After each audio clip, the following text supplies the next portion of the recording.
हरे कृष्ण। तो पवित्र हरि कथा अवसर में उपस्थित थी समस्त श्रोता मंडली माँ मैंने समस्त भूरी भूरी धन्यवाद। उच्च आसन में बसी वैष्णव वैष्णव सकल समस्त हृदय सहित कृतज्ञ आपण मैंने आम सहित संगदान देते। आसन उपर अधूर जगन्नाथ बलदेव सुभद्रा सुदर्शन जीव चरण में जो समर्पित करी एवं तांकर कृपा तांकर आशीर्वाद को जाचना करी आज पवित्र कथा कीर्तन को सरस भाव संगठित करने आम समस्ते भगवान जगन्नाथ चरण में प्रणाम निवेदन करवा प्रार्थना निवेदन करवा। कारण मनुष्यर कौन प्रकार शक्ति ना ए जगत में कौन कार्य संपादन कला भगवान होचने सर्वशक्तिमान। एक कथा तो साधु संत महात्मा माने वर्ण करती।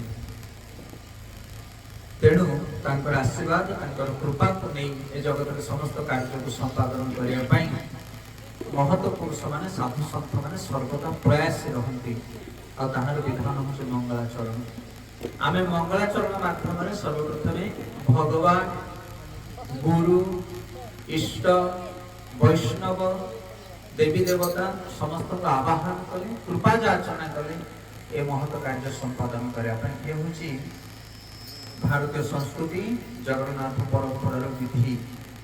आमर कौन प्रकार योग्यता नहीं सतरे योग्यता नहीं एमती नुह जे आमे बहुत दक्ष आमे बहुत पारंगम किंतु जेहेतु पितामाता कहते शास्त्र में वर्णना कराई आम जगन्नाथ टी आवाहन करदे सेमती नुह सतरे आम अयोग्य आमर कौन प्रकार योग्यता नहीं।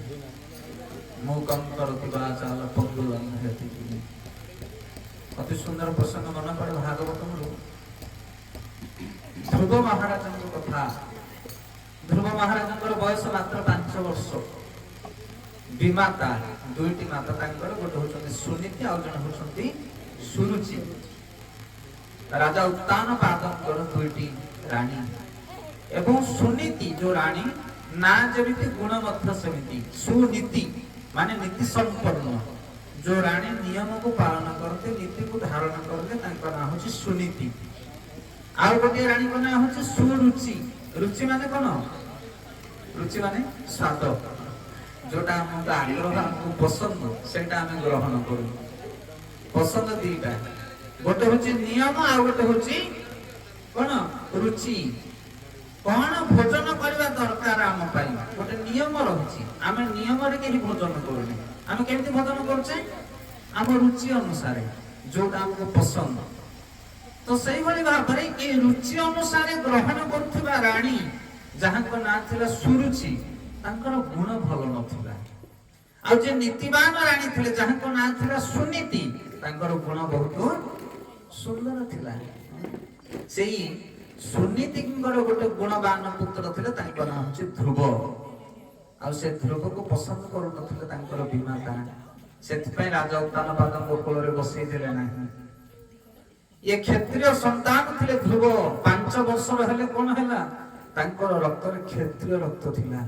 उत्तान पादंकर औरसरात संतान से सेथिपई विमातांकर कटुवाक्य को सहन न करि पारी ध्रुव आसी माता को पचार हे माँ ये मते विमाता नीति कौन पर व्यवहार कले। तापर सुनीति कहउछंती से माँ जहाँ कहिछि किछि असुविधा कथा कहिनु। माँ कहिछि ना जे तू जदि तो बापा को कोल रे बसिया पय चाहछु ताहाले भगवान विष्णु को प्रार्थना कर से जदि आशीर्वाद करिवे आ तू जदि मो कोल रे जन्म होबु ताहाले जाय कि तू उत्तान पादंकर कोल रे बसि पारिबु। माँ ता भितर सार जिनसटा को बाहर कले किए सुनीति कहले पुत्र तो माँ विमाता सुनीति जहाँ कहिछि सुरुचि ता ठीक कथा कहिछि। जदि भगवान विष्णु को आमे आराधना करिबा ताहले आम जीवन रो समस्त प्रकार कामना को से पूर्ण करी पारिबे। ए जगत रे जहाँ जहाँ अभिलाष थाए जहाँ जेमिति इच्छा थाए सब इच्छा को पूर्ण करिया वाला होचन भगवान परमेश्वर। सर्वसचाम हृदि सन्निविष्ट मत्त श्रुति ज्ञान अपहरंच वेदेश्च सर्वे रहमेव वेद्य वेदांत कृतवेद वेदविच्च अहम।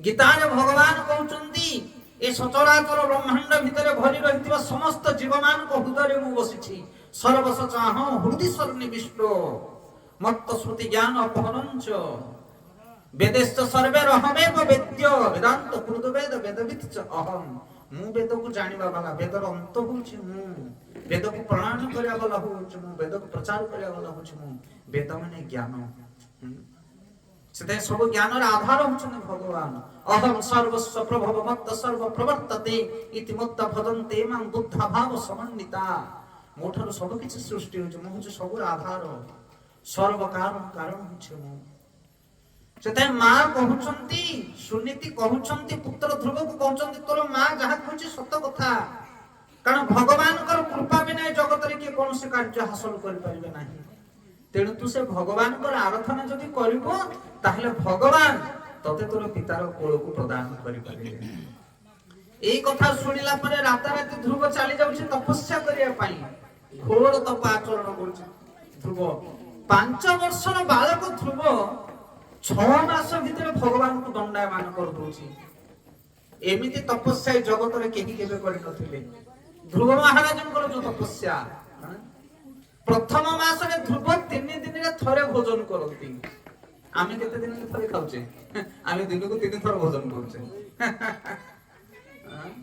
छुआ मान को पछु नै जा आवाज करियो पछरे बस चेयर पर तो ध्रुव कोन करंती ना 3 दिन रे थरे भोजन करंती तांकर तपस्या केमिति थिला गोटे मास तप आचरण कले भगवान विष्णु को आराधना कले ध्रुव महाराजंकर नारद मुनिकर निर्देश अनुसार सते तपस्या पूर्व जने दक्ष गुरु दरकार मन इच्छा तपस्या कले किछि लाभ होनी आमे मध्य जीवन रे तपस्या करूचे अनेक लोक माने शिव उपासना करंती दुर्गा उपासना करंती किए कोन उपासना सब करंती अनाहार रहंती मां माने त हमर ओडिसा रे तपस्या करिवारे बहुत दक्ष जो गंदले छेप ढुकिबेनी पानी पीवा कथा छाडो एबे आसुचे दंड जात्रा आगु को ना ना ओडिसा रे प्रसिद्ध शिवंक पाइने बोली केते तपस्या लोक करूछंती किंतु आमे जो तप आचरण करूचे ताहा जने उपयुक्त गुरुंकर निर्देश अनुसार होबा दरकार ताहाले से तपस्यार फल हमको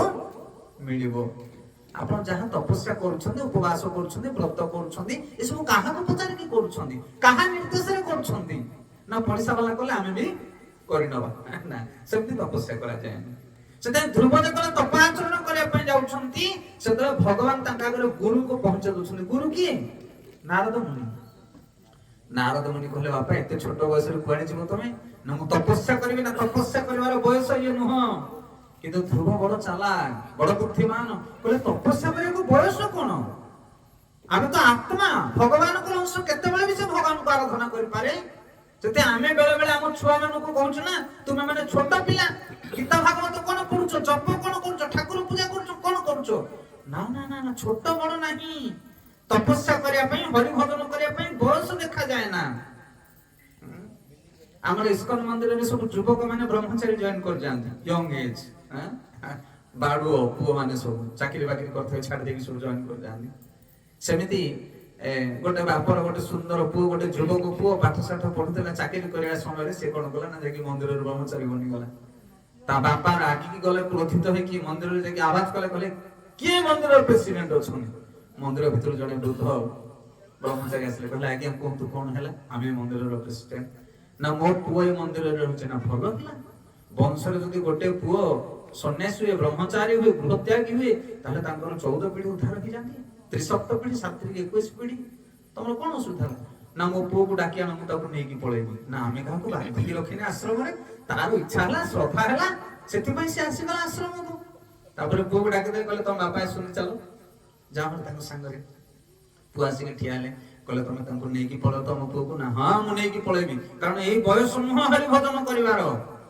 तापर साधु पचाला अच्छा को बयस रे हरि भजन करिवो ना हे ये युवक पिला बाहसा आगो घर संसार करिवो हां ए समय कोन ब्रह्मचारी ना छ केबे ब्रह्मचारी हो तुम पुओ ना तले बयस बढ़ि जो पुओ छ माने बड़ बड़ हे जिवे अवसर हे जिवो समय सेतेबेले से ब्रह्मचारी होबो साधु होबो जाहे किछि होबो तापर बाबा जी कहले तुम पुओ को छाड़ दो तमे रहि जाओ एथरो तुम तो बयस बढ़ि गलानी तापर बुढ़ा को जरो तुम बुढ़ी की पचारी गासी अरे गो से बुढ़ा जाईची जाओ फेरिनी ए दुर्दशा मान करो सते काला बेला बयस किछ नाही होबा भजिया पई आपण कहते बुढ़ा हेले भजी होइबो बुढ़ा हेले की भजी होय तमे तुमको लोक भजन करिया पड़ो तुमको उठा दी जन दरकार बसैया दी जन दरकार कान को शुभ ना आखिक देखा कौन बुझीपार कि नहीं फल पाचिला समय भगवान को दब ना पचा हो गला भगवान को दब तो वृद्ध अवस्था हूँ पचा अवस्था सी कहार सेवा कर हरि को सेवा कर सी ना ताको लोक सेवा करिया दरकार से बयस दरकार ना किए कहते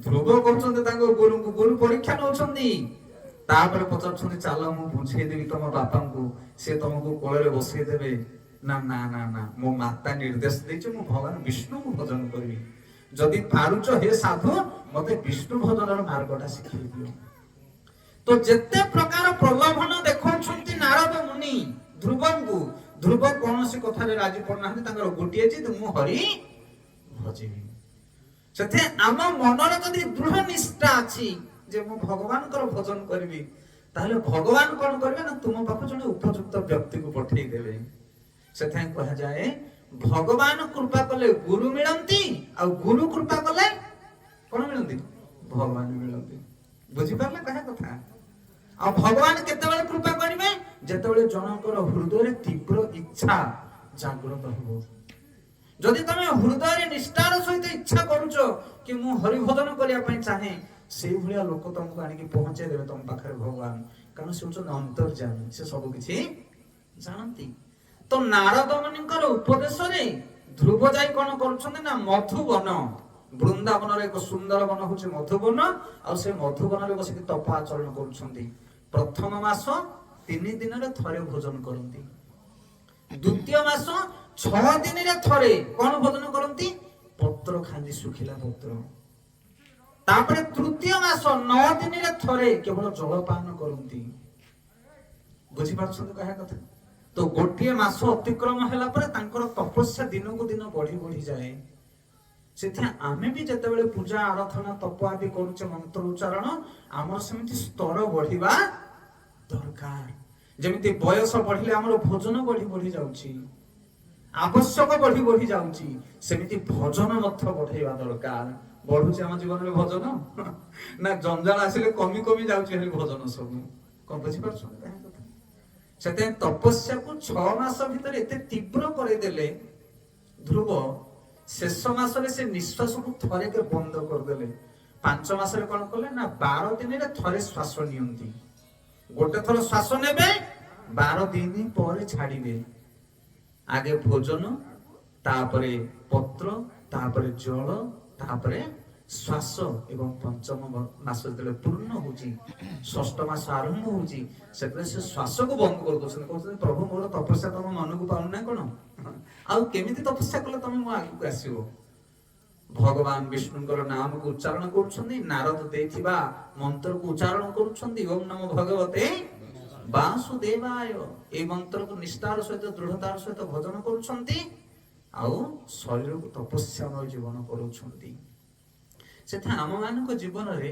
आमे पूजा पाठ दान धर्म तपस्या आदि करवा किंतु ता सहित शारीरिक मानसिक तप को वर्ण करवा दरकार जो मनुष्य माने तपस्या आचरण करती नहीं से माने भक्ति मार्ग रे केबे सफलता अर्जन करि परिबे नहीं भरत महाराज कहउछन्नी तप दिव्यम पुत्रदा हे पुत्र माने दिव्य तपस्या आचरण करो आ सेतरे ब्रह्म सुख प्राप्त हो एई जगत रे आमे जो सुख पाउचे ये हूँ सबुठार कदर्य सुख वृषभदेव कहते ये सुख हूँ बीड़ भुजा माने कौन विष्टा भोजनकारी सुकर जो सुख पाउचे ये कलिजुगर मनुष्य माने से सुख पाउछन्ति घुसुरी घुसुरी जो आनंद पाउचे कलिजुगर मनुष्य माने से आनंद पाउछन्ति आहार निद्रा भय मैथुन तुमे आहार करूछ घुसुरी मते आहार करूछि निद्रा तुमे भी सोउछ घुसुरी मते सोउछि भय आत्मरक्षा करने तुम्हें किसी घर द्वार बनईच सी तार सुरक्षा रोचे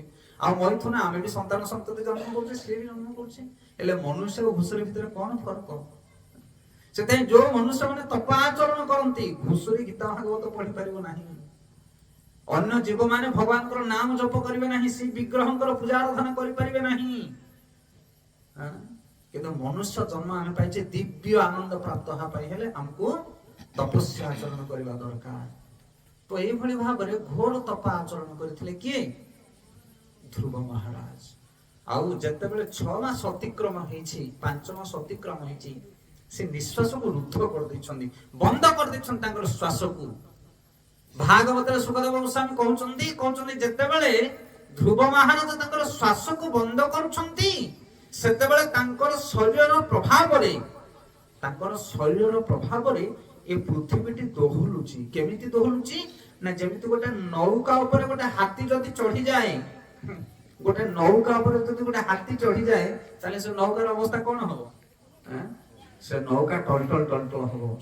ତ ସେଇଭଳି ଭାବରେ 5 ବର୍ଷର ବାଳକ ଧ୍ରୁବ ତାଙ୍କର ପାଦକୁ ସହନ କରିପାରିଲା ନାହିଁ ବସୁମାତା। ଏ ବସୁମାତା ଢଳ ଢଳ ହବାକୁ ଲାଗିଲା। ବିଚାର କରନ୍ତୁ ଆପଣ ମାନେ, ସେଥିପାଇଁ ଯୋଉମାନେ ତପ ଆଚରଣ କରନ୍ତି ସେମାନଙ୍କର ପ୍ରଭାବରେ ଜଗତ ପ୍ରକମ୍ପିତ ହୁଏ। ଅସୁର ମାନେ ଯେତେବେଳେ ତପ ଆଚରଣ କରନ୍ତି, ସେଥିପାଇଁ ଆମ ମାନଙ୍କ ଜୀବନରେ ଆମେ ତପ ଆଚରଣ କରିବା ଦରକାର। ତପସ୍ୟାର ବହୁତ ଶକ୍ତି ଥାଏ। ଏବଂ ଭଗବାନ ବିଷ୍ଣୁ ଆସିକି ଧ୍ରୁବଙ୍କ ଆଗରେ ଠିଆ ହଉଛନ୍ତି 6 ମାସ ଭିତରେ। ଆଉ ଧ୍ରୁବ ଯେତେବେଳେ ଭଗବାନ ବିଷ୍ଣୁଙ୍କୁ ଦେଖୁଛନ୍ତି, ହାତକୁ ଯୋଡ଼ିକି ପ୍ରାର୍ଥନା କରୁଛନ୍ତି। ଭଗବାନ କହୁଛନ୍ତି, ହେଲେ ପ୍ରାର୍ଥନା କରିବାର ତ ଶକ୍ତି ନାହିଁ ଧ୍ରୁବର। କାହିଁକି? କାରଣ ଧ୍ରୁବ 5 ବର୍ଷର ବାଳକ, ସେ ସ୍କୁଲ ଯାଇନାହାନ୍ତି, ସଂସ୍କୃତ ଜ୍ଞାନ ନାହିଁ, ଭଗବାନଙ୍କ ବିଷୟରେ ଅଧିକ କିଛି ଜାଣି ନାହାନ୍ତି। ମା କେବଳ କହିଛି 4 ପଦ, ଯେ ବିଷ୍ଣୁ ଭଜନ କଲେ ତୁ ସବୁ କିଛି ପାଇବୁ। ନାରଦ ମୁନି ମନ୍ତ୍ର ଦେଇଛନ୍ତି, ବାସ୍ ସେତିକିରେ ଆଗକୁ ଚାଲିଛି ଧ୍ରୁବ।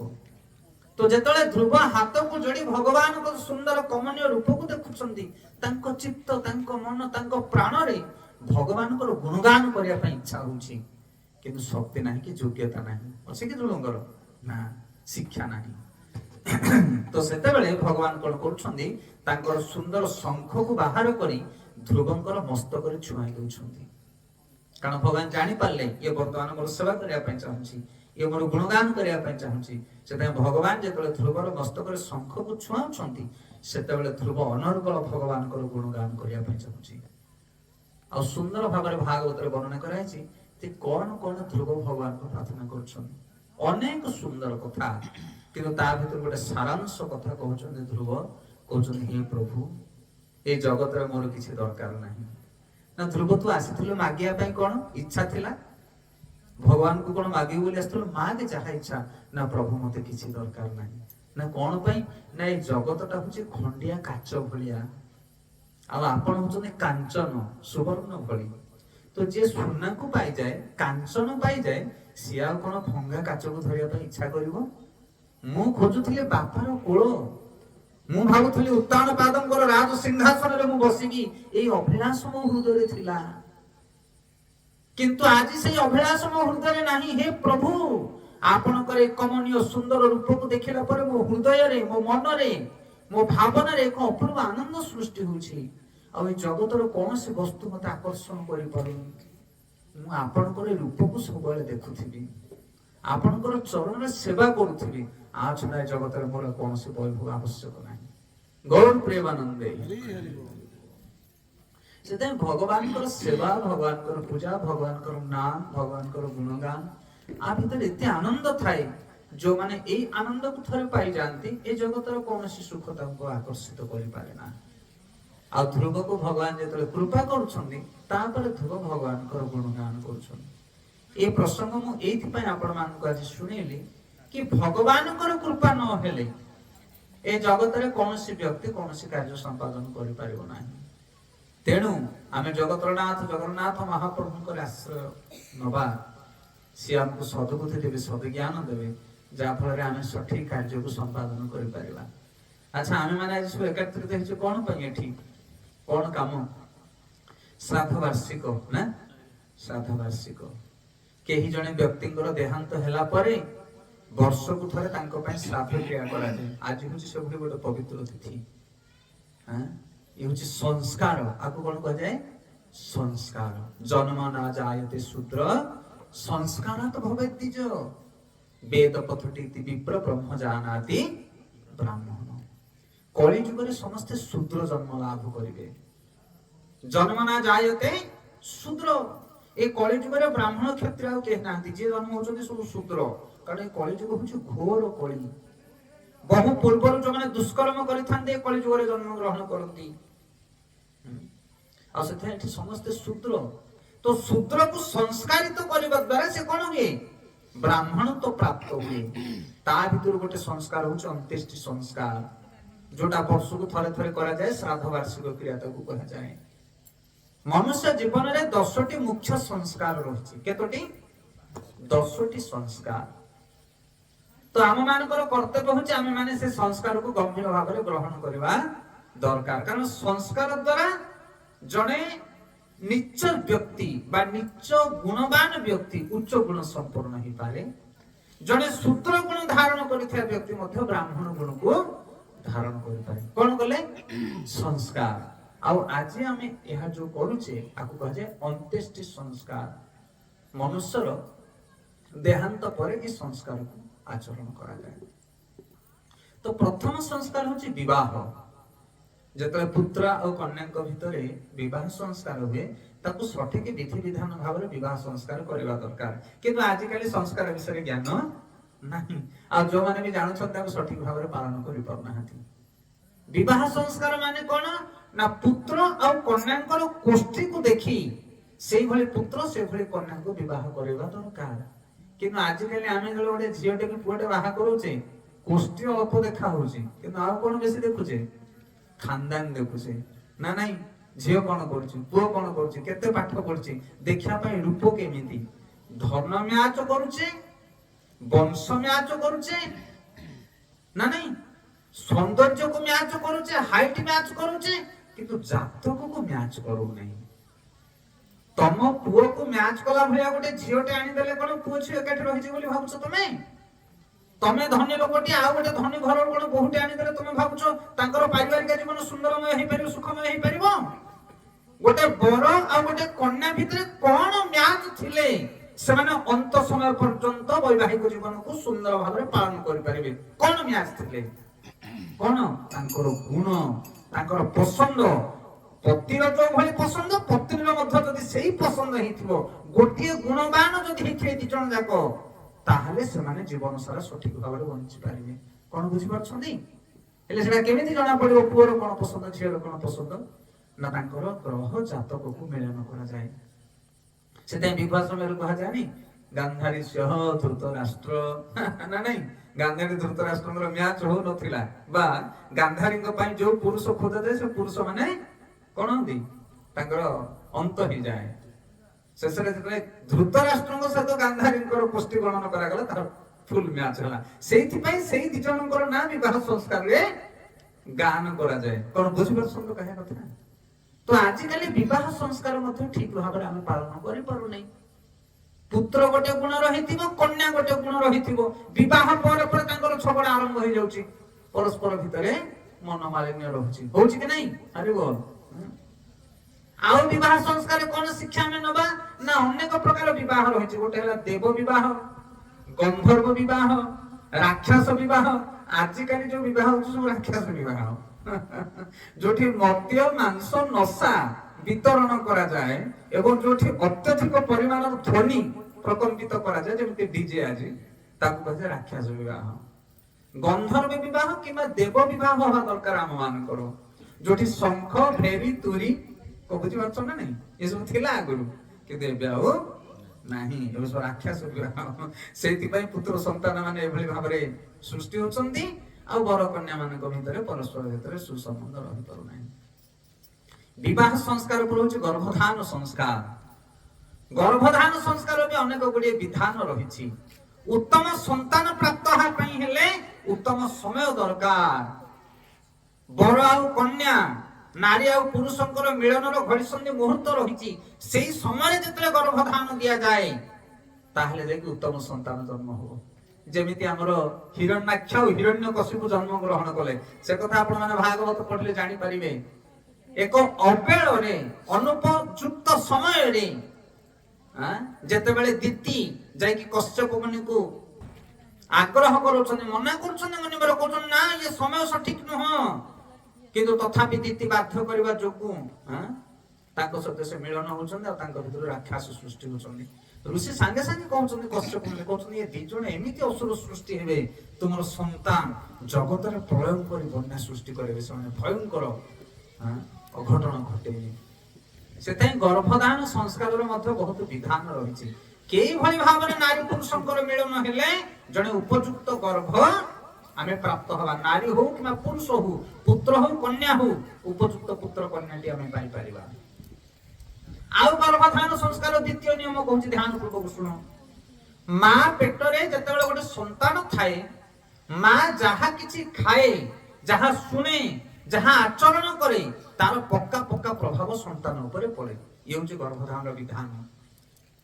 सेइथिपाई जतबेले सुभद्रांकर गर्भरे थिले अभिमन्यु सुभद्रांकर गर्भरे जतबेले अभिमन्यु थिले सेतेबेले सुभद्रांकु अर्जुन कौन कहिथिले ना चक्रव्यूह भेद कथा कहिथिले आ से चक्रव्यूह भेद कथा किए शुनिथिला गर्भरे थाई अभिमन्यु शुनिथिला तेणु चक्रव्यूह से भेद करिथिला किंतु रिटर्न करिवार शुनि नथिले सुभद्रा सोई जाइथिले आ सेथिबा तांकर अंत हैला।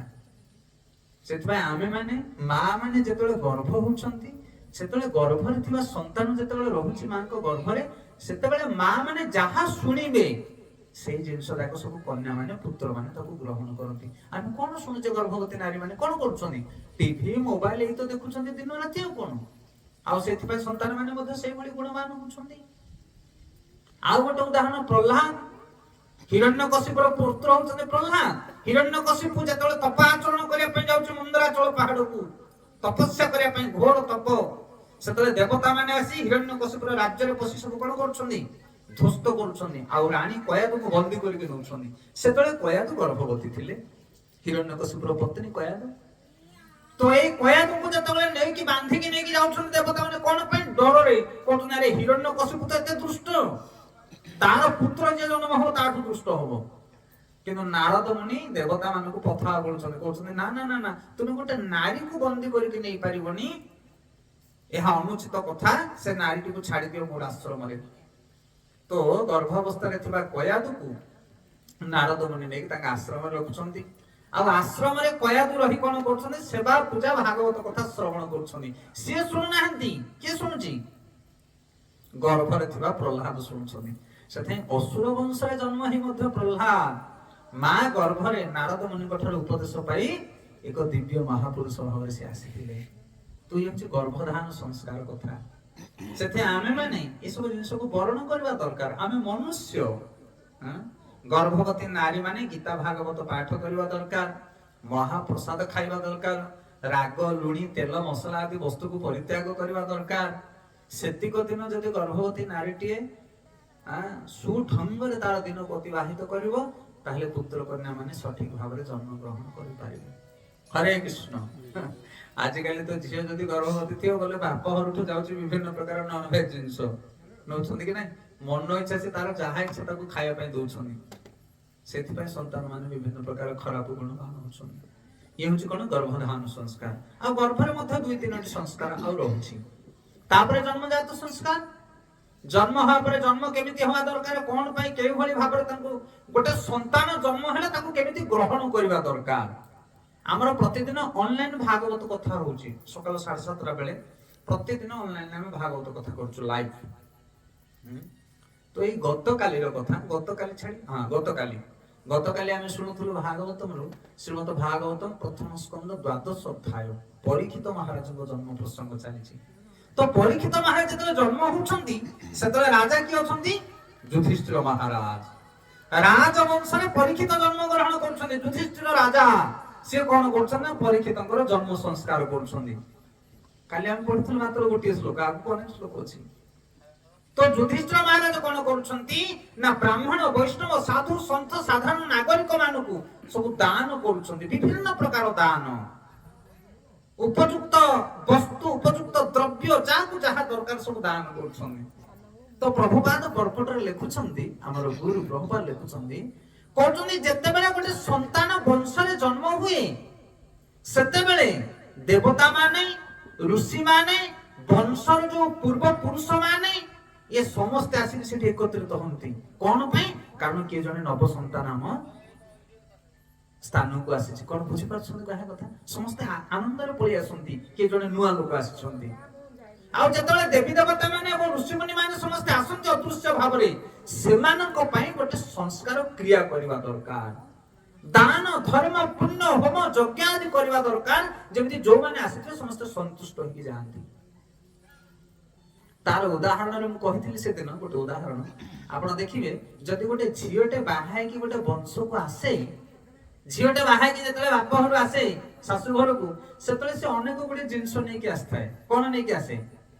କାହା ପାଇଁ ଲୁଗାପଟା ଆଣିଥାଏ, କାହା ପାଇଁ ଡ୍ରେସ ଆଣିଥାଏ, କାହା ପାଇଁ ଅଳଙ୍କାର ଆଣିଥାଏ ନା ନାଇଁ, ଶାଶୁ ଶ୍ୱଶୁରଙ୍କ ପାଇଁ, ଯା ଦେଢଶୁର ନଣନ୍ଦ ନଣଦେଇ ମାମୁଁ ମଉସା ମାଉସୀ, ମାନେ ସ୍ୱାମୀର ଯେତେ ସମ୍ପର୍କୀୟ ସମସ୍ତଙ୍କ ପାଇଁ ସେ ବହୁଟି କିଛି କିଛି ଜିନିଷ ଆଣିଥାଏ। କଣ ପାଇଁ ଆଣେ?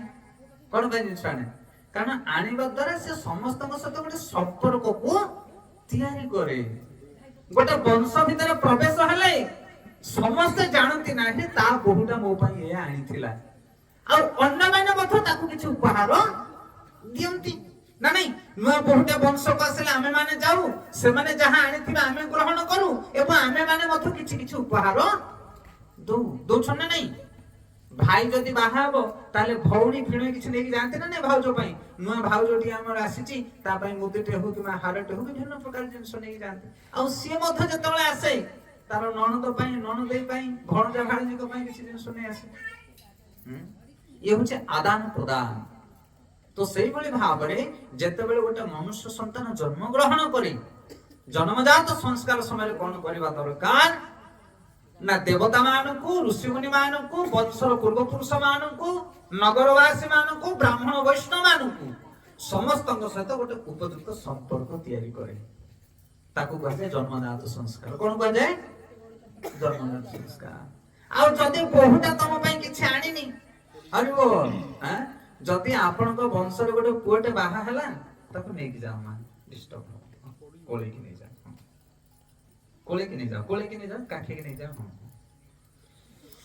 ତ ଯେତେବେଳେ ଗୋଟେ ବୋହୁଟେ ଆପଣଙ୍କର ବଂଶକୁ ଆସୁଛି କିନ୍ତୁ ବୋହୁ କାହା ପାଇଁ କିଛି ଆଣିନି, ନା ଶାଶୁ ପାଇଁ ଶ୍ୱଶୁର ପାଇଁ ଯା ମାନଙ୍କ ପାଇଁ କିଛି ଆଣିନି, ତାହେଲେ ଆପଣ ମାନେ କଣ କହିବେ? ଆରେ କି ବୋହୁଟାରେ ସିଏ, ତା ବାପା ମା କେମିତି କର, କାହା ପାଇଁ ତ କିଛି ଆଣି ନାହାନ୍ତି। କଣ ବୁଝିପାରୁଛ ନା ନାଇଁ? ସମ୍ପର୍କରେ ସ୍ୱାଦ ଆସେନି। ସେଥିପାଇଁ ଜନ୍ମ ସମ୍ପର୍କ, ଗୋଟେ ନବଜାତ ଶିଶୁ ଯେତେବେଳେ ଜନ୍ମ ଗ୍ରହଣ କରେ ସେତେବେଳେ ବଂଶ ସହିତ, ଋଷିମୁନି ମାନଙ୍କ ସହିତ, ଦେବତା ମାନଙ୍କ ସହିତ ତାର ଗୋଟେ ସମ୍ପର୍କ ତିଆରି ହୁଏ। ତାକୁ କୁହାଯାଏ ଜନ୍ମଜାତ ସଂସ୍କାର। କଣ କୁହାଯାଏ? ଜନ୍ମଜାତ ସଂସ୍କାର। ଏଇଟା କିଏ କରିବା ଦରକାର? ଅଭିଭାବକ ମାନେ, ତାର ପିତା ମାତା, ବଂଶବର୍ଗ ମାନେ କରିବା କଥା। ଯେମିତି ପରୀକ୍ଷିତ ମହାରାଜଙ୍କ ପାଇଁ ଯୁଧିଷ୍ଠିର ମହାରାଜ କରିଥିଲେ। ସେ ଦେଖନ୍ତୁ, ବିବାହ ସଂସ୍କାର, ଗର୍ଭଧାନ ସଂସ୍କାର, ଜନ୍ମଜାତ ସଂସ୍କାର, ନାମକରଣ ସଂସ୍କାର। ଆଜିକାଲି ନାମ ମଧ୍ୟ ଯୋଉ ଭଳି ଦଉଛେ ତାହାର ମଧ୍ୟ ମୂଲ୍ୟାଙ୍କନ କରିବା ଆବଶ୍ୟକ ନାହିଁ। ଯୋଉ ବେଳ କାଳ ଲଗ୍ନରେ ସନ୍ତାନଟି ଜନ୍ମ ହଉଛି, ସେଇ ବେଳ କାଳ ଲଗ୍ନକୁ ନେଇ ଆପଣ ଯିବେ କାହା ପାଖକୁ? ପୁରୋହିତଙ୍କ ପାଖକୁ, ଯେ ଜାଣନ୍ତି ଜ୍ୟୋତିଷ ଶାସ୍ତ୍ର ବିଷୟରେ, ତାଙ୍କ ପାଖକୁ ଯିବେ, କହିବେ ଦେଖ ଆମର ଗୋଟେ କନ୍ୟା ଜନ୍ମ ହେଇଛି ଏଇ ସମୟରେ, ଆପଣ ତାର ଲଗ୍ନଟାକୁ ଦେଖି ଗୋଟେ ନାମକରଣ କରନ୍ତୁ। କିମ୍ବା ଲଗ୍ନ ଦେଖି ଗୋଟେ ତାର ପଦ ବାହାର କରିକି ଆଣିବେ, ବ୍ରାହ୍ମଣ ବୈଷ୍ଣବ ସାଧୁ ସନ୍ଥ ମାନଙ୍କୁ ଯେତେବେଳେ ଦେବେ ସେମାନେ ଗୋଟେ ସୁନ୍ଦର ନାମ ତାର ଦେବେ। ଭଗବାନଙ୍କର ସମ୍ପର୍କୀୟ ନାମ, ଭକ୍ତ ମାନଙ୍କର ନାଁ, ଭଗବାନଙ୍କର ନାଁ, ଏଇଭଳିଆ ସୁନ୍ଦର ନାମ ଦିଆଯାଏ, ଯୋଉ ନାମକୁ କଣ କରିକି ନା ଡାକି ଡାକି ଆପଣ ଏ ଜଗତରୁ ଉଦ୍ଧାର ପାଇଯିବେ। ଯେମିତି କିଏ ଉଦ୍ଧାର ପାଇଥିଲା? ଅଜାମିଳ ପୁତ୍ରକୁ ନାମକୁ ଡାକି ଡାକି ଉଦ୍ଧାର ପାଇଗଲା। ଆଚ୍ଛା, କଣ ଖାଲି ପୁତ୍ରର ନାମ ଡାକିକି ଉଦ୍ଧାର ପାଇବା ପାଇଁ ନାମକରଣ ସଂସ୍କାର ହୁଏ କି? ନା ଆଉ କିଛି କାରଣ ଅଛି? ଅନେକ କାରଣ ରହିଛି। ଯେମିତି ଗୋଟେ ପୁତ୍ରର ଯେକୌଣସି କାର୍ଯ୍ୟ କରିବା ପାଇଁ ହେଲେ ଯେତେବେଳେ ତମେ ଗଣା ପୋଛା କରିବ, ଯେମିତି ତାର ବିବାହ ବେଳେ ହଉ, ଘର ତୋଳିବା ବେଳେ ହଉ, ଗାଡି କିଣିବା ବେଳେ ହଉ, ଦରକାର ପଡୁଛି କି ନାଇଁ? ନା ନାଇଁ? ପୁଅ ପାଇଁ ଗୋଟେ ଗାଡି କିଣିବା କି ଘର ତୋଳିବା କି କଣ ବି କରିବା, ତା ନାଁ ଟାକୁ ନେଇକି ତମେ ଗଣା ପୋଛା କରୁଛ, କିନ୍ତୁ ରାଇଟ ଆନ୍ସର ଆସିବନି। କେମିତି ଆସିବ? ତମେ ମନ ଇଚ୍ଛା ଯଦି ନାଁ ଟା ଦେଇଥିବ, ବିଧି ଅନୁସାରେ ଯଦି ନାଁ ଦିଆ ଯାଇ ନଥିବ, ତାହେଲେ ସେ ନାମକୁ ଗଣିଲେ ତାର ଫଳ କିଛି ଠିକ ଆସିବ ନାହିଁ। ତମେ ଯୋଉ ନାମ କହିବ, ବ୍ରାହ୍ମଣ ସେଇ ନାମ ଅନୁସାରେ ଗଣେଇକି ତମକୁ ବିଧାନଟା କହିବେ, କିନ୍ତୁ ଫଳ ଓଲଟା ଫଳିବ। କାହିଁକି ନା ମନ ଇଚ୍ଛା ତମେ ନାଁ ଦେଇଛ। ସେଥିପାଇଁ ନାମକରଣର ମଧ୍ୟ ସଂସ୍କାର ରହିଛି। ଆଉ ଶେଷରେ ହଉଛି ଅନ୍त्यେଷ୍ଟି ସଂସ୍କାର। ଅନ୍त्यେଷ୍ଟି ସଂସ୍କାର ମାନେ ମଣିଷ ଯେତେବେଳେ ମୃତ୍ୟୁବରଣ କରେ ସେତେବେଳେ ତା ପାଇଁ ଗୋଟେ ସଂସ୍କାର କରିବା ଦରକାର।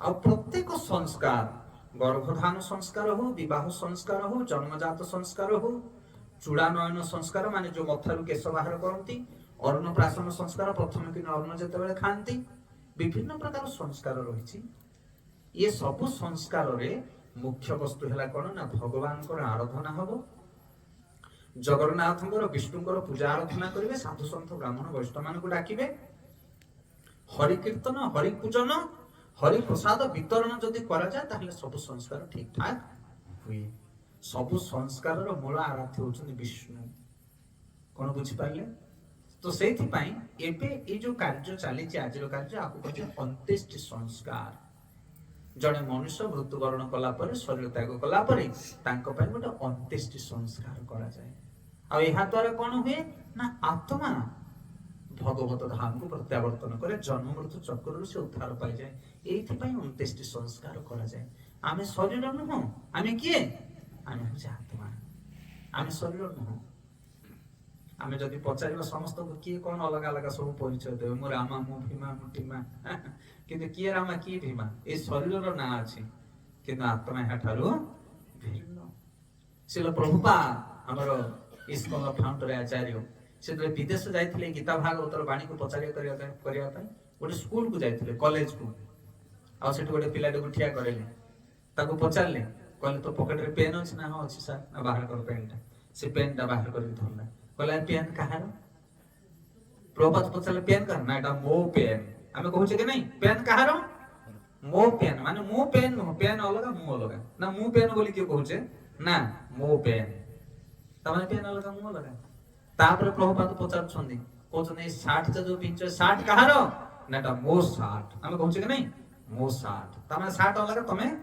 अलग अलग कि नहीं तापर प्रभुपाद पचारले हाथटा उठाओ से हाथ उठेला कहले हाथ कहार नाटा मो हाथ कहउछ त सब मो हाथ माने मो अलग हाथ अलग नुहे गोड़ कहार ना मो गोड़ मो हाथ मो गोड़ मो मुंड मो देह ए देह कहार हारो मो देह ना मु देह बोली के कहउछ के मु देह बोली ना मो देहटा आज भारी पीड़ा होउची मो देह ताले तमे किए मोर हाथ मोर गोड़ मोर पाटी मोर साट मोर प्यांट मोर घर मोर पुओ मोर पति मोर पत्नी ताले मु किए ए शरीर मध्य मोर नुहे ए जगत रे मोर किछि नै खाली मोर बोली हम कहउछे सेते आमे होचे आत्मा मनुष्य मृत्युवरण कला पर शरीर एठी पड़ी रही कि आत्मा ता देह बाहर की जाए कुआड़े जाए आत्मा जानछन आपण कुआड़े जाए ताको बुझा आत्मविज्ञान जो विज्ञान स्कूल कॉलेज रे पढ़ा जाए नहीं सेति पई सत्संग करबा दरकार सेते भागवत पाठ करबा दरकार ताहले मनुष्यर गति उन्नत हुए सुआ और पंजुरी जदि आमे पंजुरी के सब बेले सफा करले किछ लाभ होबनी पंजुरी सफा सहित सुआर बद्ध रत्न नवा दरकार सेते सुआ होचे आत्मा पंजुरी हेचे शरीर ए शरीर केबे नष्ट होई पारे आ ता भीतर अछि सुआ सेते आमे सुआ विषय के ज्ञान लाडिने किछि ताकू कहे आत्मज्ञान सेते आत्मा कोठु आसे कुआडे जाए मोला पर तार कोन गति हुए ता विषय गीता भागवत रे वर्णना करा जाई अछि ए मनुष्य जेतले मरि जाए ता देहरे तीनोटी जिंस बाहर की जाए कोन कोन बाहर जानछनी गोटे होचे आत्मा आ गोटे होचे मन बुद्धि और अहंकार आत्मा तो स्वतंत्र किंतु मन बुद्धि और अहंकार ये तीनोटी जिंस आत्मा सहित बाहर की जाए बुद्धि जति गोटे मनुष्य दान करे सत्कर्म करे तपस्या करे ताहले तार बुद्धि बढ़े ददामि बुद्धि जो गंतम देन माम उपजान्ति जे मोर भजन करबो मु ताको बुद्धि देबी एवं बुद्धि द्वारा जने सत्कार्य करे आ जो माने भगवान कर भजन करंती नाही सेमान को कोन मिले अहंकार बढ़े सेमान करो भोक्ता राम यज्ञ तपस्या भगवान होचन भोक्ता से होचनी तपस्या को ग्रहण करिया वाला कि तांको न दे आमे जदी भोजन करियो आमे जदी सर्वेश्वर बाबा ताहले हमर अहंकार बढ़िबो प्रकृति क्रियमाणानि गुणे कर्माणि सर्वस्व अहंकार विमूढ़ात्मा कर्ता अहमिति मान्यते जो माने अहंकारी से माने भावछन मु सब करूची मु करिया वाला मु दबा वाला ए घर की करची मु करूची तमे करछो घर आ से लोकडा काई करि पारनी पडिसा वालाटा समस्त चाहउछन समस्त करि पारना कोन पई करिया वाला होछन भगवान सेते मनुष्य जते कुकर्म करे तार अहंकार वृद्धि हुए जो सत्कर्म करे तार बुद्धि बढ़े दीटा गंठिली दीटा ब्याग गोटे सत्कर्म गंठिली आ गोटे असत्कर्म गंठिली सत्कर्म गंठिली कोटा बुद्धि असत्कर्म गंठिली अहंकार ये दीटा को गंठिली को धरिकी मृत्यु पर कौन हुए ना मन ये दीटा गंठिली को धरिकी आत्मा सहित चले कुआड़े जीव हरि बोलो जदि परिवा धरतो ताहले परिवा हाट को जीव बिक्री करिया पई आ जदि सुना गंठिली धरतो ताहले सुना हाट को जीव सेते जो मानकर अहंकार प्रबल थाए से माने नेक्स्ट लाइफ अहंकारी हेकी जन्म होंती आ जो माने पुण्य कर्म करथांती सत्कर्म करथांती बुद्धि विवेक जहार थाए से माने सत्कर्म प्राप्त होंती सत जन्म ब्राह्मण कुल वैष्णव कुल साधु कुल देवता कुल जन्म होंती जो माने सत्कर्म करथांती आ जो माने कुकर्म करथांती से माने पशु पक्षी कीट पतंग जोनी असुर जोनी नीच जोनी की जानती बुझी पारछ ना क्लियर कथा से जेमिति आमे कर्म करछे सेमिति कर्म फल को धर की जीव जाउची आ से भली जोनी प्राप्त होचे आकु कहे जे जन्म मृत्यु चक्र से चक्र भितरे जगत रे केही खोलिया वाला नाही मनुष्य मृत्यु पर गोटे शरीर पाए तार मृत्यु पर आ गोटे शरीर पाए एभली भाबरे जन्म मृत्यु चक्र चलीछि पुनरपि जननम पुनरपि मरणम पुनरपि जननी जठरे शयन मृत्यु पर जन्म जन्म पर मृत्यु ए जन्म मृत्यु चक्र रो खोलिबा पई आमे अंत्येष्टि संस्कार करू ए जो साध वार्षिक हुए बा अंत्येष्टि संस्कार हुए ए जीव को जन्म मृत्यु चक्र उद्धार करिया पई ए कार्य करा जाय अच्छा जन्म मृत्यु चक्र रो जने केमिति उद्धार होबो ना तार पाप आ तार पुण्य दीटा को जेतले सरी जीवो सेतले से भगवत धाम को चली जीवो जदि तमरो द्रव्य सब सरी गला आ हाटरे बुलियो कि तमे कोन करिवो घर को पळेबो सेते आम गंठली केबे सरीबार नाही पाप पुण्य हम करि चली छे सेताई केतळे देवता हे जन्म होचे केतळे पशु पक्षी के जन्म होचे किंतु जेतेबेले जने भगवान को भजन करे भक्ति आराधना करे तार सब किछि पाप ताप नष्ट हो जाए कर्म तीन प्रकार गीता रे भगवान कहले कर्म तीन प्रकार केते प्रकार कर्म तीन प्रकार गोटे हेला कर्म आउ गोटे हला अकर्म आउ गोटे हला विकर्म कर्म अकर्म विकर्म एले कर्म काहा को कहा जाए ना सत्कर्म को कर्म कहा जाए शास्त्र अनुसार हमें जो कर्म करू दान पुण्य धर्म ए सब को कर्म कहा जाए शास्त्र जो निर्देश देछि से निर्देश अनुसार कर्म कले ताको कहा जाए कर्म कर्म रो कोन मिलिबो ना पुण्य मिलिबो आ विकर्म काहा कहा जाए ना विपरीत कर्म बा पाप कर्म जेमिति शास्त्र रे कहा जायछि पर धन को चाहिबा कथा न जदि हमें पर धन चोरी करबा ताले सेटा विकर्म पाप कर्म ना नहीं मातृवत परदारेषु पर धनेषु लोष्ट्रवत आत्मवत सर्वभूतेषु ये पश्यन्ति सब पंडिता चाणक्य पंडित कहले जगत रे जते सब नारी माने अछन समस्त को मां भली देखिबो मातृवत परदारेषु पर धनेषु लोष्ट्रवत अन्नर धन को माटी भली देखिबो आत्मवत सर्वभूतेषु ए जगत रे सब जीव मान को निजर परिवार भली देखिबो आत्मवत सर्वभूतेषु ये पश्यन्ति से पंडिता से होचे पंडित आकु कहे शास्त्र कथा ए नियम को जे पालन करे ताको धर्म मिले ताको कर्म कहा जाए तार विपरीत आजिकाली हमें पशु पक्षी मान को कोन निजर करबा हमर निज परिवार लोक मान को कथा हमें निजर करि परने भाई भाई भीतर झगड़ा स्वामी स्त्री भीतर झगड़ा ओडसी पड़ोसी भीतर झगड़ा देश देश भीतर झगड़ा राज्य राज्य विषय झगड़ा चलछि ना नहीं एबे तो तमे काहा को निजर बोली करबो आत्मवत सर्वभूतेषु न्याय आउ नाही वसुधैव कुटुंबकम जगतर सब जीव मान को निजर भाबिबा से गुण कहा पखरे नाही सेते ताको पाप कहा जाए गोटे हला पाप कर्म आ गोटे हला पुण्य कर्म कर्म आ विकर्म आउ गोटे कर्म होचे अकर्म अकर्म माने कोन अकर्म माने ना पाप कर्म ना पुण्य कर्म सेटा केमितिया कर्म ना ताको कहा जाए भगवत उपासना कर्म जदि जने व्यक्ति भगवान को सेवा करे भगवान को पूजा करे भगवान को प्रीति उद्देश्य रे जदि कर्म करे ताहले ताकू कहे जे अकर्म अकर्मे वासुदेव प्रीति कर्म करिले क्षय जानती कोन तार अर्थ अकर्म अर्थ भगवान को प्रीति विधान अर्थ कर्म लाभ लाभ जय पराजय मान सम्मान को परित्याग करी जे निजर कर्तव्य को आज्ञा करे रखी कर्म करे ताकू कहे जे अकर्म मु मोर पुत्रर पालन करबा दायित्व होची मोर मु बापा मोर धर्म होची मोर पुत्र कन्या मान को मु पालन करबी ସେମାନେ ମୋର ଯତ୍ନ ନେବେ କି ନାହିଁ ସେ କଥା ମୁଁ ଜାଣି ନାହିଁ। ନିଃସ୍ୱାର୍ଥ ଭାବରେ ନିଜର କର୍ତ୍ତବ୍ୟକୁ ଆଖି ଆଗରେ ରଖି ଯୋଉ କର୍ମ କରାଯାଏ ତାକୁ କୁହାଯାଏ ଅକର୍ମ, ଯୋଉଟା ଅର୍ଜୁନ କରିଥିଲେ କୁରୁକ୍ଷେତ୍ର ଯୁଦ୍ଧ ଭୂମିରେ। ଭଗବାନ କୃଷ୍ଣ ଉପଦେଶ ଦଉଛନ୍ତି, ଅର୍ଜୁନ ତୁମେ ଯୁଦ୍ଧ କଣ ପାଇଁ କରୁଛ? ରାଜ୍ୟ ପାଇଁ ନୁହଁ। ଅର୍ଜୁନ ମନା କରୁଛନ୍ତି ମୁଁ ଏ ଯୁଦ୍ଧ କରିବି ନାହିଁ। ନିଜର ଗୁରୁ, ନିଜର ପିତୃପୁରୁଷ ମାନଙ୍କୁ, ଯୋଉ ବଡ ବଡ ଲୋକ, ବଂଶଜ ଲୋକମାନଙ୍କୁ, ମାମୁଁ ଭାଇ, ଏମାନଙ୍କୁ ମାରି ମତେ ରାଜ୍ୟ ଦରକାର, ରକ୍ତ ରଞ୍ଜିତ ରାଜ୍ୟ ମୋର ଦରକାର ନାହିଁ। ମୁଁ କାହାକୁ ମାରିବି ନାହିଁ, ବରଂ ଜଙ୍ଗଲକୁ ଯାଇକି ତପସ୍ୟା କରିବି, ଭିକ୍ଷା ବୃତ୍ତି କରିବି। ଭଗବାନ କହୁଛନ୍ତି ତମେ କଣ ରାଜ୍ୟ ପାଇଁ ଯୁଦ୍ଧ କରୁଛ? ହରିବୋଲ। ଆମେ ବି ରାଜ୍ୟ ପାଇଁ ଯୁଦ୍ଧ କରୁଛେ, ଆମେ ବିଜନେସ କରୁଛେ ଧନ ପାଇଁ। ଧନ ପାଇଁ ଧର୍ମ କରିବା କଥା ନୁହଁ, ଧର୍ମ ଭଗବାନଙ୍କ ଉଦ୍ଦେଶ୍ୟରେ କରିବା କଥା। ଜଣେ ଯଦି ତା ଜୀବନରେ ପରଫେକ୍ଟ 8 ଘଣ୍ଟା ଡ୍ୟୁଟି କରିବ, ଚାଷ କରୁ, ବେପାର କରୁ, ଚାକିରି କରୁ, ଯାହା କରୁ, ଯଦି ସତମାର୍ଗରେ ଯାଇ ତାର ସତ୍କର୍ମକୁ ସେ କରିବ, ତାହେଲେ ଭଗବାନ ତାକୁ ପାଳନ କରିବେ। ତାକୁ କୁହାଯାଏ ଅକର୍ମ। ସେଥିପାଇଁ ରାଜ୍ୟରେ ତମେ ଯୁଦ୍ଧ କରୁଛ ରାଜ୍ୟ ପାଇଁ ନୁହଁ। ହେ ଅର୍ଜୁନ, ତୁମେ ଯୁଦ୍ଧ କର କଣ ପାଇଁ? ନା ତୁମର କର୍ତ୍ତବ୍ୟ। ତୁମେ ହଉଛ ଜଣେ କ୍ଷତ୍ରିୟ। କ୍ଷତ୍ରିୟର ଧର୍ମ ହେଲା ସେ ଧର୍ମ ପାଇଁ ଯୁଦ୍ଧ କରିବ। ଏମାନେ ହଉଛନ୍ତି ଅନ୍ୟାୟୀ, ଏମାନେ ହଉଛନ୍ତି ଶୋଷଣକାରୀ ରାଜା। ଏମାନଙ୍କ ବିରୁଦ୍ଧରେ ଯୁଦ୍ଧ କରିବା ତମର ଧର୍ମ। ଏ ହଉଛି କ୍ଷତ୍ରିୟ ଧର୍ମ। ସେଥିପାଇଁ ତୁମେ ଯୁଦ୍ଧ କର। ତାକୁ କୁହାଯାଏ ଅକର୍ମ। ଏଥିରେ ଭଗବାନ ପ୍ରସନ୍ନ ହୁଅନ୍ତି। ନିଜ କଥା କିଛି ବିଚାର କରାଯାଏନି ସେଠି। ମତେ ଲାଭ ମିଳୁ କିମ୍ବା ନ ମିଳୁ, ମୋର ପ୍ରଗତି ହଉ କି ଦୁର୍ଗତି ହଉ, ସେଥିରେ ଯାଏ ଆସେ ନା। ଶାସ୍ତ୍ରର ନିୟମ, ଭଗବାନଙ୍କର ଇଚ୍ଛା, ମୋର କର୍ତ୍ତବ୍ୟକୁ ଆଖି ଆଗରେ ରଖି ମୁଁ କର୍ମ କରିବି। ତାକୁ କୁହାଯାଏ ଅକର୍ମ। ଲାଭ ଲସ୍ ସିଏ ଦେଖେ ନା, ସମ୍ମାନ ଅସମ୍ମାନକୁ ସିଏ ଦେଖେ ନା। ଆଜିକାଲି ଗାଁ ଗହଳିରେ ଯୋଉମାନେ ଭଲ କାମ କରିବେ ସେମାନେ ବେଶୀ ନିନ୍ଦା ଶୁଣିବେ। ଶୁଣୁଛ ନା ନାଇଁ? ହଁ, ଯିଏ ଭଲ କାମ କରିବ ତାକୁ ବେଶୀ ନିନ୍ଦା।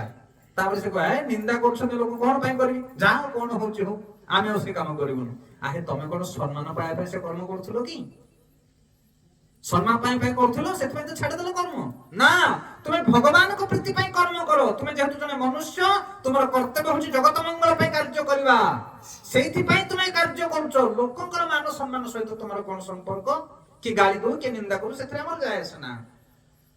ଆମେ ବେଳେବେଳେ ଆମେ ଗୋଟେ ସ୍ତ୍ରୀ, ଆମେ ଭାବୁଛେ ମୋ ସ୍ୱାମୀ ମତେ ସମ୍ମାନ ଦେବା ଦରକାର, ମୁଁ ଏତେ ସେବା କରୁଛି। ଆରେ ସ୍ୱାମୀର ସମ୍ମାନ ପାଇଁ ତୁମେ ସେବା କରୁଛ? ମୋ ପୁତ୍ର କନ୍ୟା ମାନେ, ମୋର ବୋହୂ, ମୋର ପୁଅ ମାନେ ମତେ ଆଦର କରିବା ଦରକାର, ସେଇଥିପାଇଁ ତମେ ଏ କର୍ମ କରୁଛ? ନା, ଆମେ ଯୋଉ କର୍ମ କରୁଛେ ତାହା ଭଗବାନଙ୍କ ଉଦ୍ଦେଶ୍ୟରେ କରିବା ଦରକାର, ନିଜର କର୍ତ୍ତବ୍ୟ ପାଇଁ ଆମେ କରିବା ଦରକାର, ତାହେଲେ ତାକୁ କୁହାଯାଏ ଅକର୍ମ। ସେଇ କର୍ମରେ କୌଣସି ପ୍ରକାର ଦୋଷ ନଥାଏ, ନା ପୁଣ୍ୟ ଥାଏ ନା ପାପ ଥାଏ। ତାକୁ କୁହାଯାଏ ବାସୁଦେବ ରୂପିତ କର୍ମ।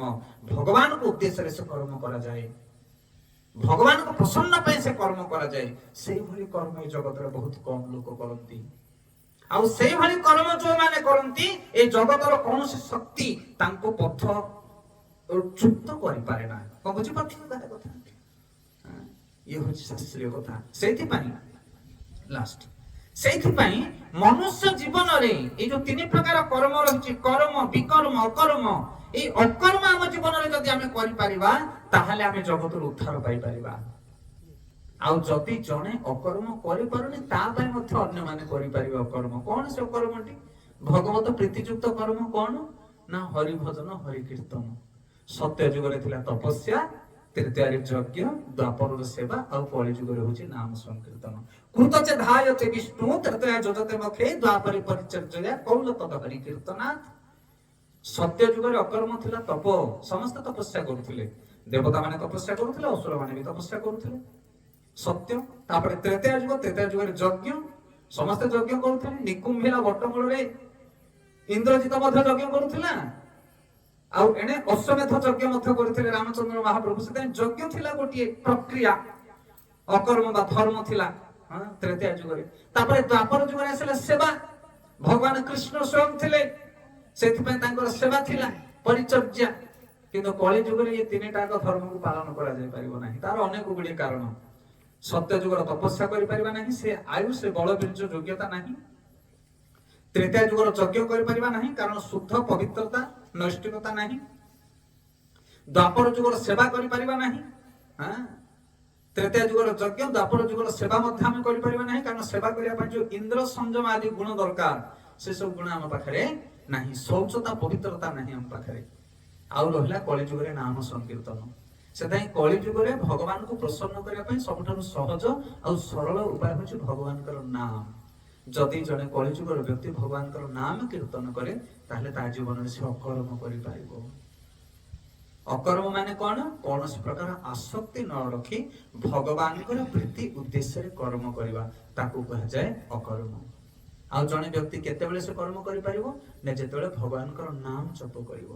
ନାମ ଜପ କରିବା ଦ୍ୱାରା ହୃଦୟ ଶୁଦ୍ଧିକରଣ ହୁଏ ଏବଂ ଦିବ୍ୟ ଜ୍ଞାନ ପରିପ୍ରକାଶ ହୁଏ। ଯାହାର ମନ ପବିତ୍ର ନାହିଁ, ହୃଦୟ ଶୁଦ୍ଧ ନାହିଁ, ସେ କେବେ ହେଲେ ଭଗବାନଙ୍କ ଉଦ୍ଦେଶ୍ୟରେ କର୍ମ କରିପାରିବ ନାହିଁ। ଲୋଭ, ମୋହ, କାମ, କ୍ରୋଧ ଆଦି ଭିତରେ ଭରି ହେଇକି ରହିବ। ସେଥିପାଇଁ କଳି ଯୁଗରେ ଜଣେ ଯଦି ଭଗବାନଙ୍କର ପବିତ୍ର ନାମ ଜପ କରିବ ଆଉ ମହାପ୍ରସାଦ ଭୋଜନ କରିବ, ହରିନାମ, ହରି କଥା, ହରି ପ୍ରସାଦ, ଏଇ ତିନିଟା ଜିନିଷକୁ ଯଦି ଗମ୍ଭୀରତା ପୂର୍ବକ ଜଣେ ଗ୍ରହଣ କରିବ ତାହେଲେ ଏଇ ଜଗତରୁ ସେ ଉଦ୍ଧାର ପାଇବ। ଏଇ ସଂସ୍କାର ମାନଙ୍କରେ ମଧ୍ୟ ଏହା କରାଯାଏ। କଣ କରାଯାଏ? ଶ୍ରୀ ବିଗ୍ରହଙ୍କୁ ରଖି ତାଙ୍କର ପୂଜା କରାଯାଏ, ଭାଗବତ ପାଠ କରାଯାଏ, ହରି କଥା, ହରି ପ୍ରସାଦ ଆଉ କଣ? ହରି ନାମ। ଏଇ ତିନିଟା ଜିନିଷ କଳିଯୁଗରୁ ଉଦ୍ଧାର କରିବା ପାଇଁ ମାର୍ଗ। ହରିନାମ କୁ ଆଣିଲେ ଶ୍ରୀ ଚୈତନ୍ୟ ମହାପ୍ରଭୁ, ଯେ ସ୍ୱୟଂ ଭଗବାନ କୃଷ୍ଣ କଳିଯୁଗର ଅବତାର। ହରି ପ୍ରସାଦ କୁ ଆଣିଲେ ଜଗନ୍ନାଥ ମହାପ୍ରଭୁ, ନା ନାଇଁ? 60 କୋଟି 56 ଭୋଗୀ ଜଗତରେ ମହାପ୍ରସାଦକୁ ବିତରଣ କଲେ ଜଗନ୍ନାଥ ମହାପ୍ରଭୁ ଏବଂ ଶ୍ରୀ ଚୈତନ୍ୟ ମହାପ୍ରଭୁ। ଆଉ ଭାଗବତ ପୁରାଣ ହଉଛନ୍ତି ସ୍ୱୟଂ ଭଗବାନ। এই କଳିଯୁଗରେ, କଳିଯୁଗ ପ୍ରାରମ୍ଭରେ ଭାଗବତଙ୍କର ଆବିର୍ଭାବ ହେଲା।